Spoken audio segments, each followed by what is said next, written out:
Lesbian Detectives. Unsolved cases. She's still missing. Yeah, they haven't found her yet. Well, let's talk about it. They say he vanished without a trace. Could it be a psychotic break or a tragic accident? Police don't know where the body went. Unsolved murders, body still missing. That's unheard. Where's the witness? Lesbian detectives, what's going on? City on high alert, this out the norm. He did what, the who? Man, that ain't real, these crimes ain't true. Then come uncover these theories with us. We live right now, tuning in is a must. Right now. Lesbian Detectives. Lesbian Detectives. We about to start the show, so get your popcorn ready, let's go. Pay attention to the message I present to you, the Lesbian Detectives. This is Lesbian Detectives. I'm Sierra. And I'm Elizabeth. And we are here talking about missing and unsolved murder. We are discussing cases that you have forgotten about or never even heard of. So sit back, relax, and let's start this podcast.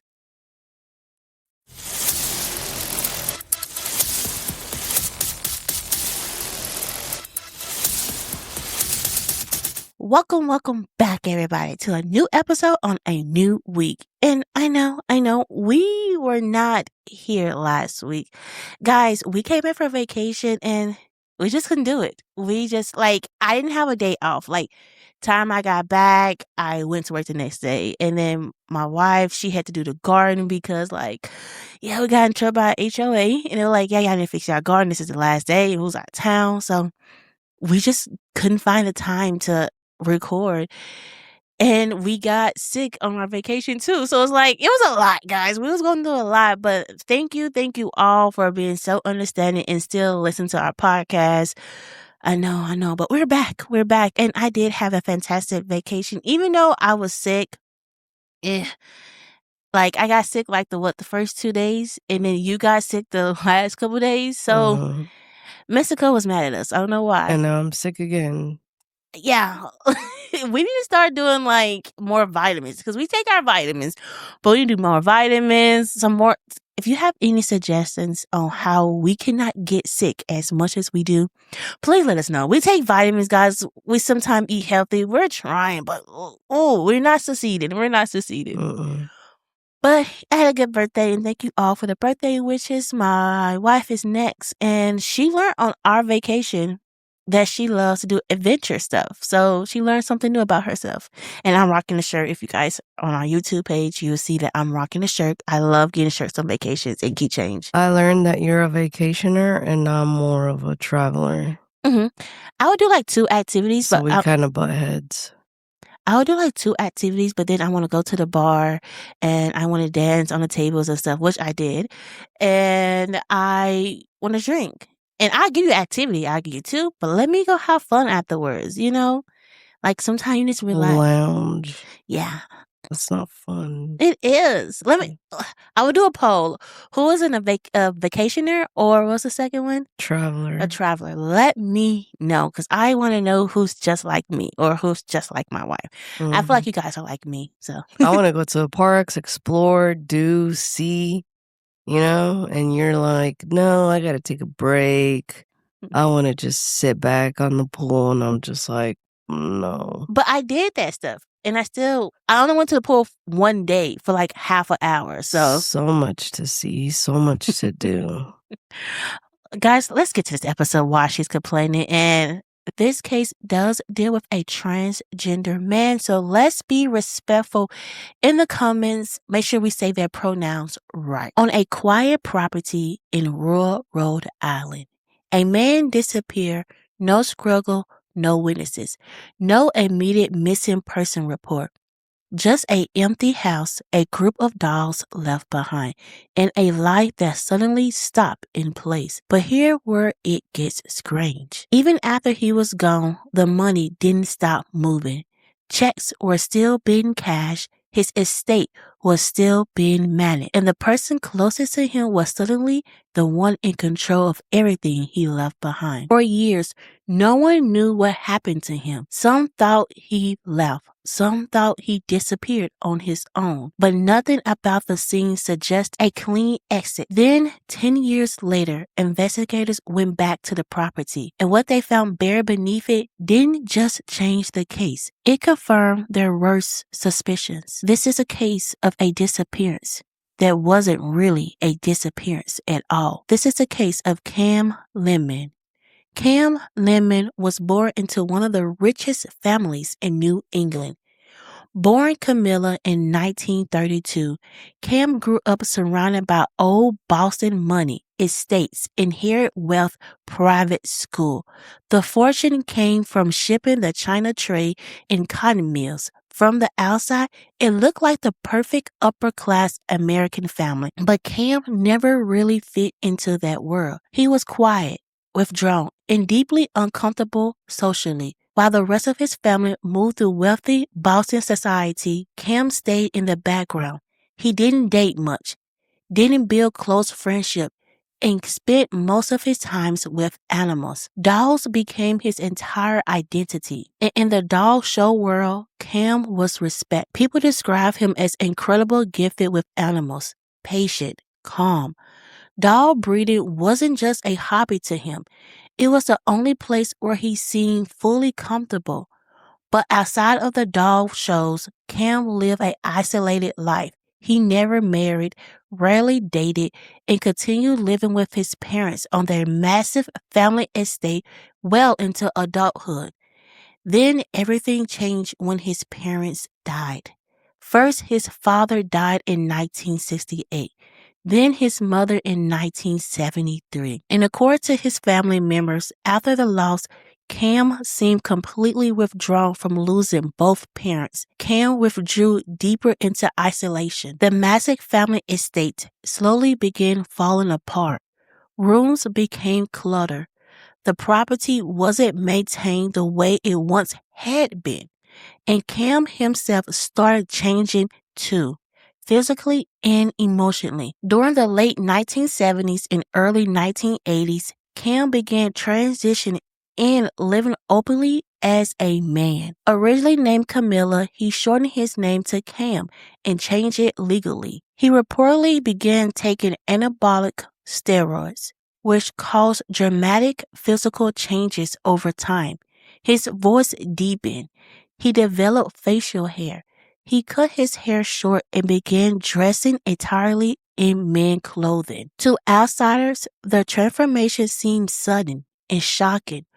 But according to his sister Mary, the family eventually accepted it. They understood this was who Cam wanted to be. Still, around the same time, Cam's behavior became extremely erratic. He became paranoid and deeply distrustful of people. He carried thousands of dollars in cash everywhere he went, sometimes bringing jewelry in a briefcase, even on an ordinary errand. He avoided doctors entirely and seemed to retreat further into his own isolated world. By the late 1980s, Cam's entire life revolved around his dogs. Then he met George O'Neill. Around 1981, Cam met a fellow dog lover named George O'Neill. At first, George seemed helpful and dependable. He helped transport dogs to shows, assisted with errands, handled chores around the estate. Over time, George slowly became part of nearly every aspect of Cam's life. And for someone as isolated as Cam, that mattered. Cam trusted few people, but George gained his trust quickly. Soon, George was managing bills, helping care for the property, feeding and showing the dogs, and handling day-to-day responsibility. Eventually, he became more than just an assistant. He became Cam's closest companion and caretaker. Some investigators later believed George was quietly taking control of Cam's life long before anyone realized it. As George became more involved, Cam became increasingly detached from everyone else. Family members saw him less and less. At the same time, George's role in Cam's financial became much larger.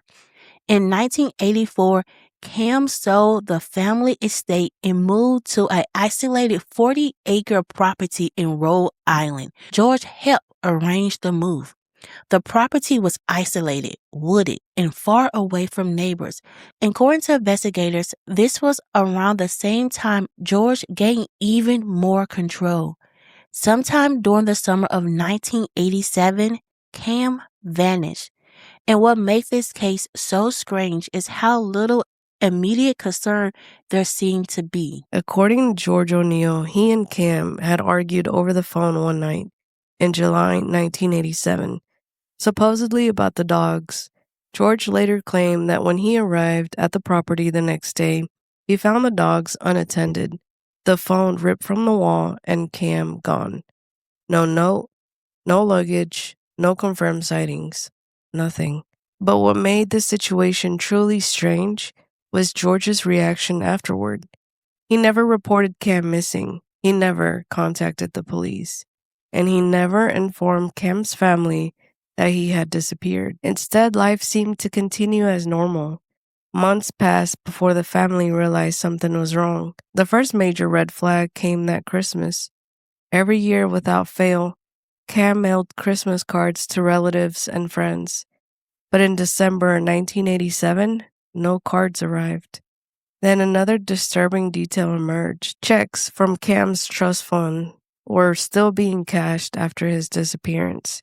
But instead of being signed by Cam, the checks were being deposited into a Rhode Island bank account connected to George O'Neill.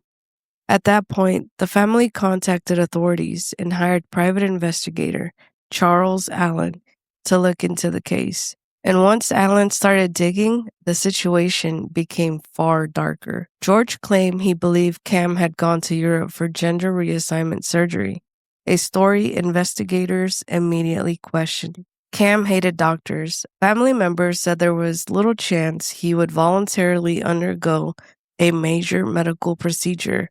And more importantly, everyone close to him agreed on one thing: Cam would never abandon his dogs.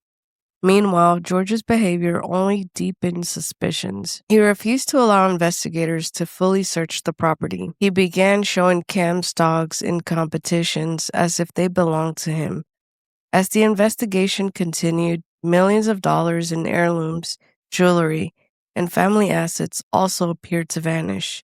Investigators wanted to search the Rhode Island property thoroughly. George said no to them repeatedly, and despite growing suspicion, police still had one major problem. They couldn't prove Cam was dead. For years, the case stalled, until 1997, 10 years after Cam disappeared. The Rhode Island property had a new owner. One day, the owner noticed a terrible smell coming from the septic system near the house. Workers were called to investigate what appeared to be a plumbing issue. Instead, they made a horrifying discovery.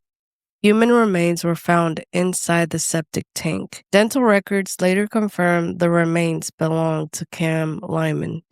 Investigators were stunned. For nearly a decade, Cam's body had been hidden in the same property where George O'Neill had continued living and managing the estate. A medical examiner officially ruled Cam's death a homicide, and suddenly investigators believed what many had suspected for years: Cam had likely never left the property alive. After the discovery of the body, suspicion around George O'Neill intensified dramatically. Investigators believed his actions before and after Cam's disappearance were deeply suspicious. He never reported Cam missing. He controlled Cam's finances. He benefited financially from Cam's disappearance. He resisted searches of the property. He had spent years using Cam's money and showing Cam's dogs as his own. Still, prosecutors faced a major issue. Too much time had passed, evidence had deteriorated, and investigators could not determine exactly how Cam had been killed. Without enough physical evidence to prove murder beyond a reasonable doubt, No homicide charges were ever filed. Years later, George O'Neill was convicted of embezzling money from Cam's trust fund, but he was never charged in Cam's murder. Before his death in 2011, George was asked one final time about the case. His response was cold and dismissive. "She's dead. I don't know anything about it." And with that, one of the strangest true crime mysteries in New England remained unsolved. For Cam's sister, Mary Lyman, the story never became just a case file or a headline. Mary had watched her brother transform over the years, from Camilla, the quiet child in a wealthy Boston family, into Cam, a deeply private man who lived almost entirely through his dogs. She is one of the few family members who stayed connected to him through the years. She knew about his isolation. She saw the changes after their parents died. And even when Cam became increasingly withdrawn, she still tried to maintain some connection. When Cam disappeared, Mary was one of the first to feel that something was truly wrong. The missing Christmas card wasn't just a detail. It was a pattern breaking, something Cam never did. And when the truth finally came out years later, it confirmed her worst fears in the most horrifying way. Cam hadn't left. He hadn't started a new life. He hadn't simply walked away from everything. He had been there all along, right under the property. Mary lived long enough to see the case formally acknowledge what happened to her brother, but not long enough to see anything resembling full justice. She passed away in 2018 at the age of 91. With her death, another direct link to Cam Lyman's life was gone.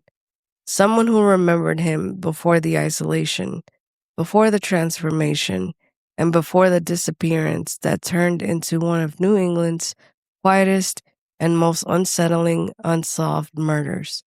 And so the case remains where it has always been, a confirmed homicide without a conviction, a fortune that disappeared along its owner, and a man whose life ended in secrecy, silence, and a septic tank beneath the place he once called home. Before we end this case, let's remember the victim, Cam Lyman. Cam wasn't just a missing person or a name in a case file. He was someone who, for most of his life, lived quietly on the margins of a very loud, very wealthy world. Born into privilege he never really seemed interested in, Cam built a life around something simple and consistent, his dogs. To the outside world, he could seem eccentric, even isolated. But to the people who knew him in the dog show world, he was skilled, patient, and deeply committed to the animals he raised. That was where he was most himself. Not in the family legacy, not in the estate, not in the expectations that came with the Lyman name, but in the routines of care and training and showing dogs he loved. His life also included a deeply personal transformation. Cam, born Camilla Lyman, transitioned and lived as a man later in life. It was a major change, especially in the time and social world he came from. But according to his family, it was ultimately something they came to accept and respected as his identity. What stands out the most, looking back, is how small his world became over time. After his parents died, the world narrowed further until it was largely just Cam, his property, and his dogs. And then eventually, even that world disappeared. When Cam vanished in 1987, there was no dramatic goodbye, no clear explanation, just absence.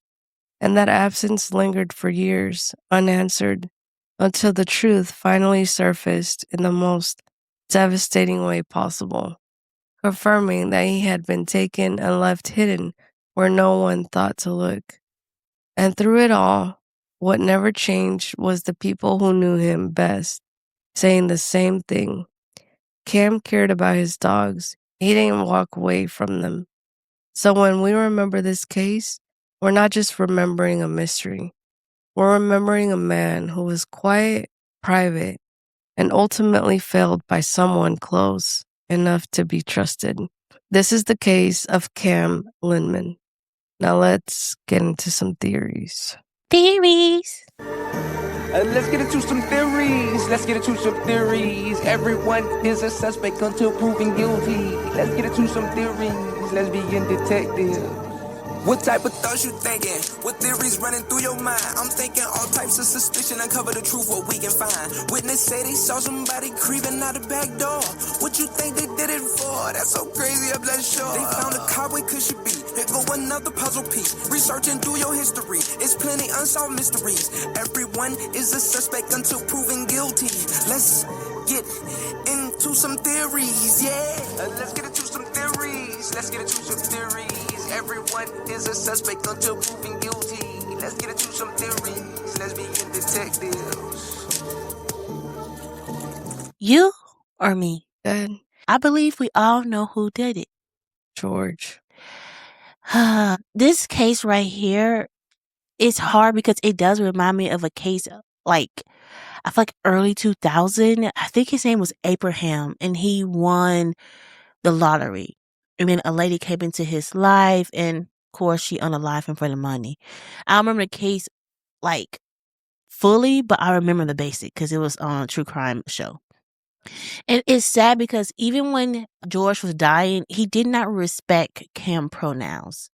He was like, she's already dead. Like, what's the point? For him to say she, you could tell he never really cared about Cam. He cared about Cam money. And I feel like for him to get close to Cam, he made Cam feel special because it seemed like Cam was always trying to fit in. And George made him feel like he was important. I don't know if they had a sexual relationship or any type of relationship, like physically or romantically, because I'm thinking about Cam Diz was a female transgender to a male, and I know sometimes they will go for a female, but I don't know what Cam was sexually attracted to. So that's kind of hard to pinpoint. I've heard that say I transition, right? Mm-hmm. I'm attracted to women. Mm-hmm. If I start taking that hormone, and I've seen TikToks, I don't know, I'm not taking any hormones. They start being attracted to the same sex that they transition to. Mm. So if they transition into a man, then they start liking men. Mm-hmm. So I don't know what kind of relationship they had, Mm-hmm. but for you to give this person, George, all this trust where they're managing your money, you know, your whole life, Mm-hmm. like, yeah, it could be an assistant, but I wouldn't trust them with everything. And people say Cam he didn't trust people. So that's another thing. Cam did not trust. He knew people was using him for his money. So for him to trust and give up power so much, that's crazy to me. Even his dolls, forget the money. Cam loved his dolls. Like his dolls understood him. For him to give up that much control, but also we don't know what it seemed like. Cam wasn't taking the right medicine to transition into a man because back then they probably didn't have the right medicine for him to do steroids like that, not prescribed by a doctor too, and he never went to the doctor. So I mean, we don't know what it was doing to his body. Ultimately, I feel like George came in with a plan, and his plan was to take his money and do anything that he needed to do to get Cam's trust, to build Cam's trust. I wonder why his family members didn't take control of his money. Like, basically pull like a Britney Spears mom. What's that thing that Britney Spears, what happened to her? Conservatorship? Yes. I wonder why they didn't take over. It was back in the days. Who knows if that was even a thing? I don't know. Because it seemed like he wasn't in his right mind, and his family saw that he was getting used. But I mean, love will also make you do stuff like that. So it's just hard because we don't know who Cam was sexually attracted to. So I feel like if we know, we were like, okay, like we can see George like taking over, making him fall in love with him. But I still can't see it a little bit. Like, I do know people who transition, they like you said, like the same sex, you know? So I'm stuck because I don't know, because of course I do think that they had something else.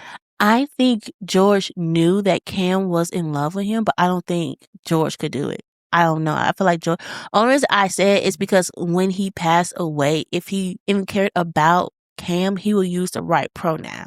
For him to say she, I don't know. I'm stuck on the she. Like, how can you care about somebody and take all their money?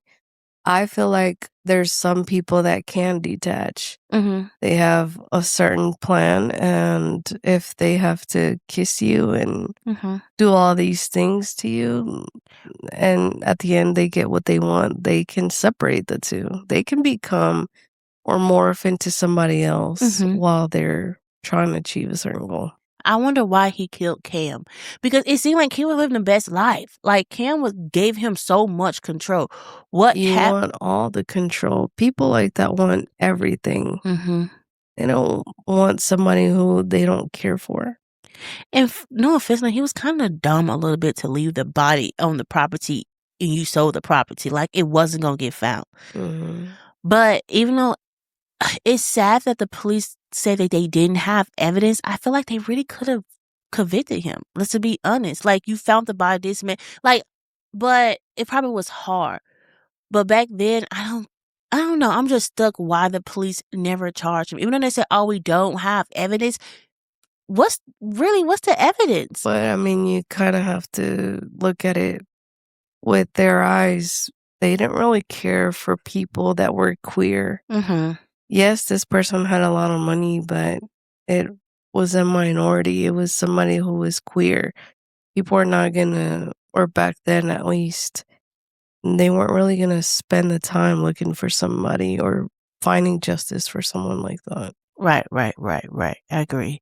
Yeah, I mean, it's just hard. Yeah, I agree. Like, I'm just stuck because he did have money. Like, they had a lot of money.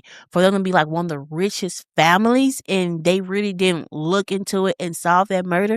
Because let's think about it nowadays. If this was a rich man and he did get unalive or missing, the police would have been on it. They would look, and they would probably even charge George for the murder with no evidence. It probably would have convicted him because money talks. So I can see it. I didn't want to say it out loud, but yeah, it probably was because he was queer.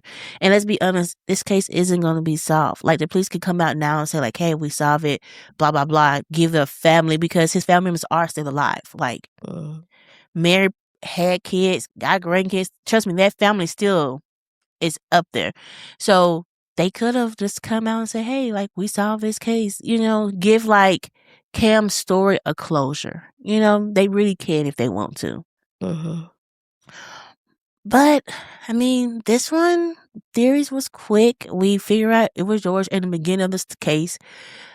Do we think the police can still solve it and like give Cam family members the internet they need? Yes, it's possible. I mean, George was in charge of that estate since Cam passed away. They have probable cause. He was stealing money from him. Like, who else? Right. I mean, they did get him for stealing the money, but they couldn't get him for anything else. I thought they could have did more. I really do. I really do. They could have got a search warrant to really search their property, but they didn't. Like, oh, he wouldn't let us do it. If this man's last location, probable cause. Like, this man's last location was his house. Like, that's his house. You could have checked it at the end of the day. Let me end this case because I'm getting mad again. This is our case, and I hope you guys like it. Please give us a 5-star rating, like, comment, subscribe. It's easy, guys. Just like and comment. I mean, if you like our podcast, you will see that more other podcasts just like ours will show up. So find our sisters and brothers on True Crime Podcast. If you need a case to be on our podcast, please send it to me and I will do it. You know I will. This is Lesbian Detectives.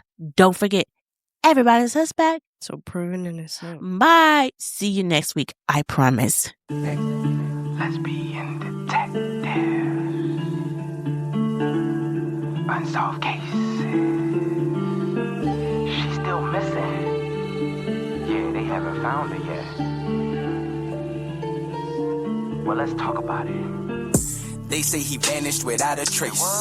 Could it be a psychotic break or a tragic accident? Police don't know where the body went. Unsolved murders, body still missing. That's unheard. Where's the witness? Lesbian detectives, what's going on? City on high alert, this out the norm. He did what, the who? Man, that ain't real, these crimes ain't true. Then come uncover these theories with us. We live right now, tuning in is a must. Right now, Lesbian Detectives. Lesbian Detectives. We about to start the show, so get your popcorn ready, let's go. Pay attention to the message I present to you, the Lesbian Detectives.